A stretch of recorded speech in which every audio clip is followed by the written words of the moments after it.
नमस्कार, मैं संजय। आज एक बहुत ही महत्वपूर्ण मुद्दे पे हम आप लोगों से बातचीत करना चाह रहे हैं। हथुआ में जो बाज़ार है, ये पुराना मार्केट है। यहाँ पे व्यापारी जो व्यवसायी लोग हैं वो यहाँ के लोकल शासन प्रशासन से बहुत ज़्यादा शोषित है। शोषित कैसे हैं? जो यहाँ जिनका पुश्तैनी दुकान है उस पर जब भी वो कंस्ट्रक्शन कराते हैं तो यहाँ थाना और सीओ अंचल अधिकारी के जो लोग हैं वो आकर के पैसा वसूलने के लिए हर हथकंडे अपनाते हैं, डरा धमका करके पैसा वसूली करते हैं। ये बात किसी से छुपी नहीं है, आप किसी से ही पूछेंगे सब लोग इसको एक्सेप्ट करेंगे कि यह बहुत ही कॉमन है कि जब भी कोई कंस्ट्रक्शन का काम हो रहा है तो थाना का और अंचल अधिकारी के यहाँ ये रुपया बंधा हुआ है कि इतना रुपया देना है। जैसे ही कंस्ट्रक्शन होता है तो पहले कुत्ते की तरह दौड़ते हुए थाने का ड्राइवर आएगा, वो आके बोलेगा साहब बुला रहे हैं, फिर वो पैसा लेगा, फिर चौकीदार आएगा, फिर थाने वाले के पास क्या करता है कि व्यापारी के पास समय है नहीं, वो किसी लोकल आदमी को जो छुटवाइए जो थाने के दलाल टाइप लोग रहते हैं, जो उसको जानने वाले थानेदार रहते हैं, उसको लेके जाएगा, वहाँ पैसे की डील करेगा, कम ज़्यादा जो भी हो उसको पैसा दिया जाएगा। उसके बाद छोटा बाबू आएगा, वो कहेगा हमरो हिस्सा दो, उसको भी हिस्सा चाहिए, वो भी पैसा लेके आएगा। जो आदमी जिसका खतियानी ज़मीन है, जिस पे विवाद नहीं है, उसके साथ भी ऐसा हो रहा है। सबसे महत्वपूर्ण बात यह है कि व्यापारी वर्ग बहुत ही मेहनती होता है, इसको अपना रोजी रोटी कमाना है, रोज़ मेहनत करना है, इसलिए वो इनसे उलझना नहीं चाहता है। तो वो इनके प्रेशर में आकर के केस फौजदारी के डर से पैसे दे देता है। इसको इन लोगों ने बहुत ही एक सॉफ्ट टारगेट बना रखा है, इतना सॉफ्ट टारगेट बना रखा है कि इसका वो पूरी तरीके से दोहन कर रहा है। हथुआ थाने में पदस्थ एक पुराने अधिकारी ने एक बंद कमरे में वो बताया, मैं उसका नाम खुलासा नहीं करना चाहता हूँ क्योंकि उसने कॉन्फिडेंशियली बात बताया। उसने बताया कि हथुआ के लोग इतने डरे सहमे और अशिक्षित तरीके के हैं यहाँ के व्यापारी कि वो ना उलझना नहीं चाहते हैं और बहुत सॉफ्ट टारगेट है। उनको तो बस केवल एक बार बुला दो, वो कहीं से भी तुरंत ला के 10,000 15,000 रुपया दे देगा। दूसरे थाने में इतना कमाई का अपॉर्चुनिटी नहीं होता है। यहाँ जो मजा मार के दूसरी जगह जाता है वो सोचता है कि वो हथुआ का बहुत ही बढ़िया अपॉर्चुनिटी थी कमाने के लिए। यहाँ का जो थानेदार है, चाहे अभी का हो चाहे पहले का हो, वो सबका यही ट्रेंड बना हुआ है।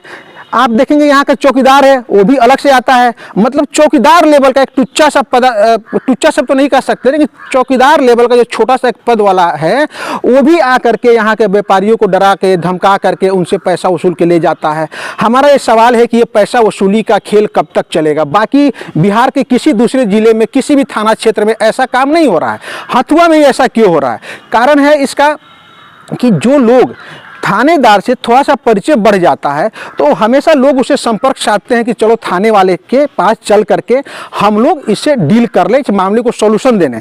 वो सॉल्यूशन लेने के लिए जाते हैं उनके पास, लेकिन हकीकत ये रहता है कि वो व्यक्ति थानेदार का आदमी नहीं रहता है, वो थानेदार का दलाल होता है, थानेदार का करीबी नहीं होता है। थानेदार उसको इसलिए मानता है कि वो उसको कमाने का अपॉर्चुनिटी देता है, अवसर देता है, वो पैसा उसको डील करवाता है, एक मीडियम बनता है, इसलिए थानेदार का करीबी है। आप ये मान के चलिए कि जो आदमी थानेदार का करीबी है वो आदमी वो थानेदार को कमाई का अवसर दे रहा है। इसलिए ऐसे लोगों से हथुआ के व्यापारी लोग एकदम से दूर रहे।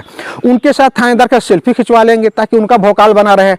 एक चीज और जानकारी आपको हम देना चाहते हैं कि जो लोग इन दलालों के थ्रू थाने में जा रहे हैं, चाहे अंचल में जा रहे हैं, जो घूस का रिश्वत वहां बंधा हुआ है, मतलब कितना रुपया देना है, उनके थ्रू जाने पे और 5,000 10,000 बढ़ जाता है, वो 10,000 5,000 एक्स्ट्रा जोड़ लेते हैं। ये बिल्कुल फैक्ट बात है। किसी भी पदाधिकारी को, किसी को भी इस पर संदेह हो, किसी भी बाजार के किसी भी दुकानदार से पूछा जा सकता है। यहाँ जितने लोगों ने भी कंस्ट्रक्शन करवाया है उस कंस्ट्रक्शन में बिना पैसे दिए, बिना घूस दिए नहीं हुआ है। दो विवाद है इसमें। एक तो है कि हथुआ राज का जो शहरात का जमीन है उस पर एक केस चल रहा था, पहले पता नहीं केस चल रहा था नहीं चल रहा था, कौन सा केस नंबर है, न इसका केस नंबर सीओ उपलब्ध कराता है, न यहाँ का थानेदार उपलब्ध कराता है, बस केस है। अरे क्या केस है, आप केस बताइए। हम लोग जब छोटे थे तब उस समय केस डिसमिस हो गया था। अब उस समय हमारे पूर्वजों ने उसका केस का कागजात रखे नहीं, उस समय हम लोग छोटे थे, मुझे अच्छे से याद है, हम लोग इसी बाजार में पले बड़े हैं कि वो केस डिसमिस हो गया था, सब खत्म हो गया, केस खत्म हो गया, बाजार के लोगों ने चंदा लगा के लड़ा था आज से 30 साल 40 साल पहले। इसके बाद कहते हैं केस है, राज की जमीन पे केस है, वो डिस्प्यूट वाला मामला है। तो राज की जमीनों में जो कंस्ट्रक्शन का काम हो रहा है उसमें बात समझ में आती है कि गोलमोल हो रहा है, लेकिन जो पहले से कंस्ट्रक्शन है उस कंस्ट्रक्शन में अगर कोई रिपेयरिंग करा रहा है तो ये अवैध वसूली करने का अधिकार इन थाने वालों को और इस अंचल पदाधिकारी को किसने दिया? अंचल पदाधिकारी के कार्य के बाकी उनके अफसरों को। अंचल पदाधिकारी को अलग से घूस चाहिए, अंचल पदाधिकारी ले लेता है तो उसका सीआई भी आके घूस लेता है। ये घूस लेने का और लूट का मतलब खुलेआम एक तरह से लूट है। ये सिलसिला कब तक चलेगा? इसको रोकना है, हर हाल में रोकना है। अब बहुत हुआ, ये हथुआ में जितने भी नेता, आप जाएंगे पहले के किसी विधायक के पास जाइए चाहे किसी और नेता के पास जाएंगे तो वो क्या करेगा, उसमें ये सॉल्यूशन देने के बाद, सॉल्यूशन देने के बजाय वो ये बोलेगा अरे जाना थोड़ा में कुछ कम ज़्यादा दे के मामला निपटा दो। इसी से इनका मनोबल बढ़ता जाता है। हम लोगों ने उनको इतना अपॉर्चुनिटी दे दिया है, अपॉर्चुनिटी मतलब अवसर दे करके उनका मनोबल बढ़ा दिया है, जिससे ये लोग पूरी तरीके से हावी हो चुके हैं।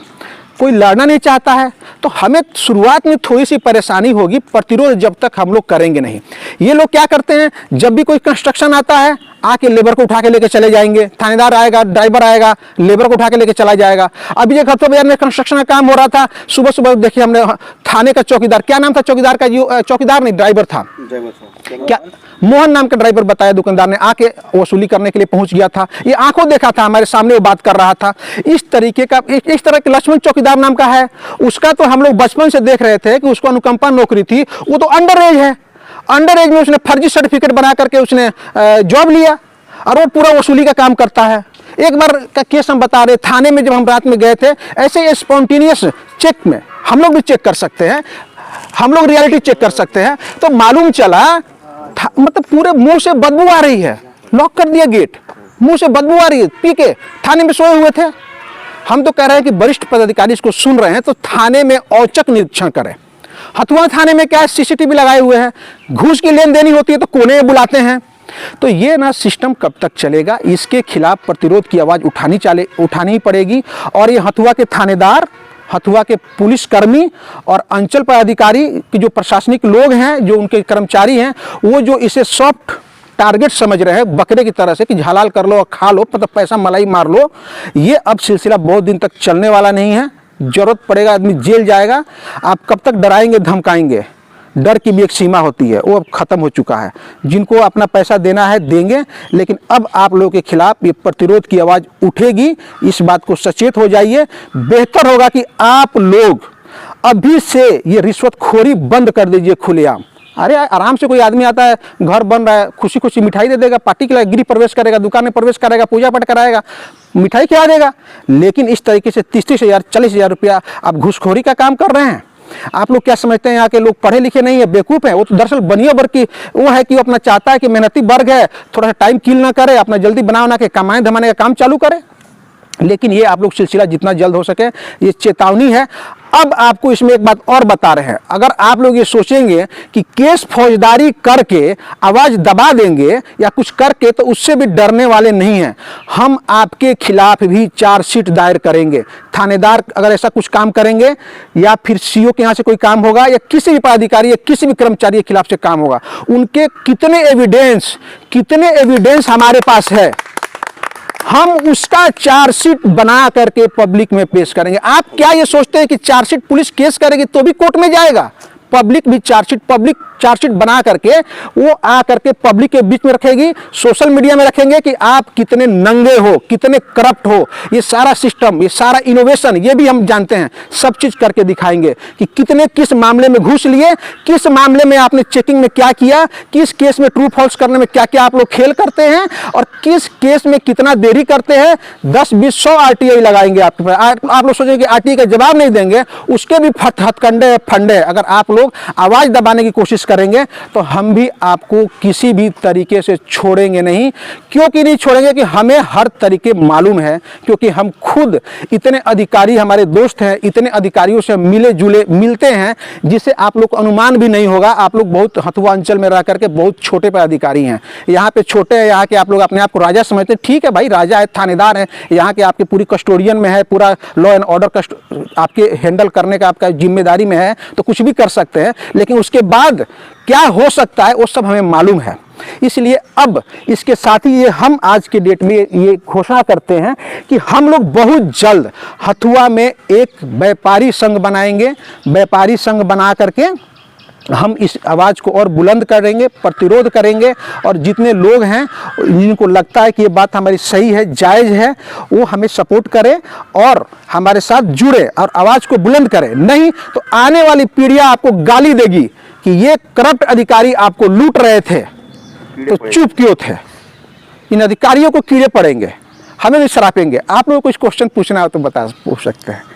ठीक है, ओके, थैंक यू।